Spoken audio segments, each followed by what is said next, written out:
Setelah cium tangan dengan kiai itu, Roy melihat 2 hari ini Dharma dan Teh Neneng lebih sering ke surau pesantren, ikut pengajian, ikut bimbingan. Bahkan Roy sering melihat Pak Dharma mengadakan acara-acara amal seperti santunan yatim piatu, sodako masal, fakir miskin, dan acara-acara amal lainnya. Melihat proses hijrah mereka, Roy memang yakin karena komitmen Teh Neneng pun berubah sekarang jadi dari biasanya. Selama 2 hari ini pula di Padepokan, Roy diminta agar menjadi ketua koordinator lapangan Padepokan, Pak Dharma. Ia dipercaya karena keberaniannya yang terlihat tanpa ada rasa takut. Ia sebenarnya tak ingin menjadi ketua di Padepokan itu, tapi karena ini juga suruhan Dharma yang berpesan agar menuruti kemauan anak-anak supaya senang dan bisa menentukan jalan mereka sendiri sepeninggalan Pak Dharma hijrah.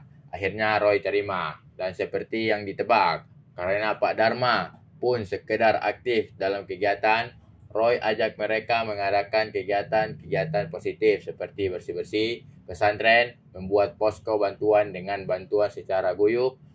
Yang penting anak-anak sering berkumpul dan terjaga silaturahminya. Kadang-kadang sering juga mereka latihan silat bersama Ustadz Boim dan Roy sendiri. Menjelang hari ketiga, Roy belum juga mendapatkan kabar dari Rian. Karena entah kenapa, dan memang dari 3 hari lalu belum ada tanda-tanda kabar kedatangan dari Rian melalui pesan WhatsApp-nya. Karena di samping ia dicuriga dengan Kardi, ia juga ingin mempertanyakan perihal investasi tunda pembangunan asrama pesantren dan berharap ia datang kemari menemui Kiai. Sore itu ia berada. Sudah menjadi kebiasaan mereka berkumpul di sungai indah itu, tepatnya tak jauh dekat air terjun yang akan dijadikan objek wisata Guest House ini.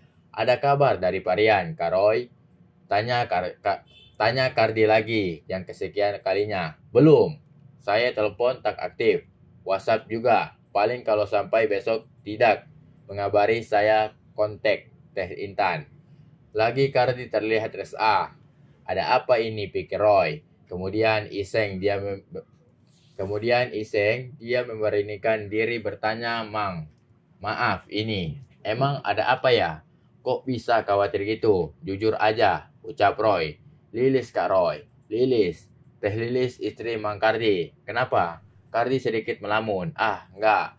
Saya cuma mikirin. Kenapa enggak nelpon aja? PC gitu, kalau kangen. Kok nanya-nanya Rian dari 2 hari lalu?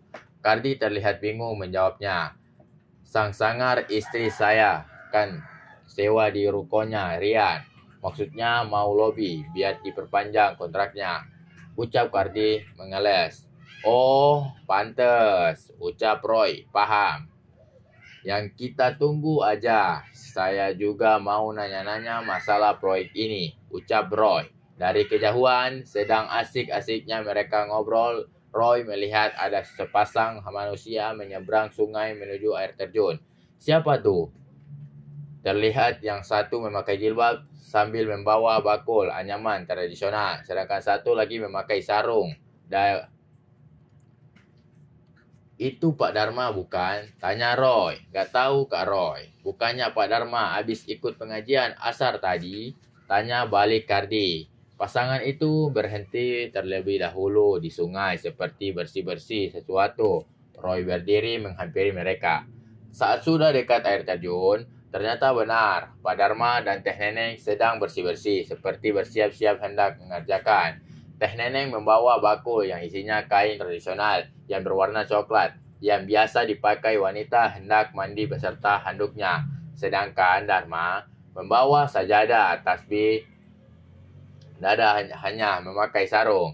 Terlihat asri memang suasana air terjun ini, ditambah penampilan mereka. Roy turun menghampiri. Pak Dharma mau kemana? Ucapnya saat Dharma. Biasa, ke tempat sunyi. Yok, ucapnya pamit sambil berjalan menuju air terjun itu. Kemana dia? Dharma masuk dari pinggir air terjun itu dan menghilang ke dalam. Roy baru tahu ada tempat itu ada guanya atau semacam bebatuan permanen. Ucap hati Roy lagi. Namun teh neneng masih bersih-bersih. Ia tersenyum, namun serba salah. Ia melihat baju teh neneng basah beserta jilbabnya. Sesuai nasihat Abah Haji Roy, si bapak butuh tempat yang jauh dari gangguan luar untuk membersihkan diri sambil berzikir. Salah satu cara keluar dari ilmu hitamnya. Roy baru ingat nasihat Abah Haji ya. Beberapa hari yang lalu itu, oh iya ingat, tapi di situ ada tempat sepi teh.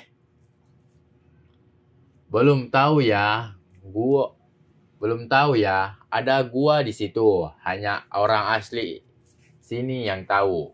Guanya tepat di balik air terjun itu. Cara masuknya lewat samping. Tempat tenang, jauh dari gangguan. Orang percis yang diceritain Abah Haji, ucap teh neneng lagi. Nampaknya benar, komitmen suaminya yang mau bertobat. Ucap Roy melihat badan tinggi yang basah. Iyalah Roy, pengajian, ikut jemaah, nemenin zikir di sini. Semua buat nemenin taubat suami. Ucap teh neneng. Terlihat sesekali melirik Roy, tampak ada yang memang menggelembung. Nampaknya ada yang bangun melihat dirinya memakai baju nemenin taubat suami. Oke guys, terima kasih telah baca novel-novel kami dan jangan lupa like and subscribe channel kami agar kami tetap semangat untuk mengupload novel-novel berikutnya. Jangan lupa bahagia. Oke, bahagia selalu.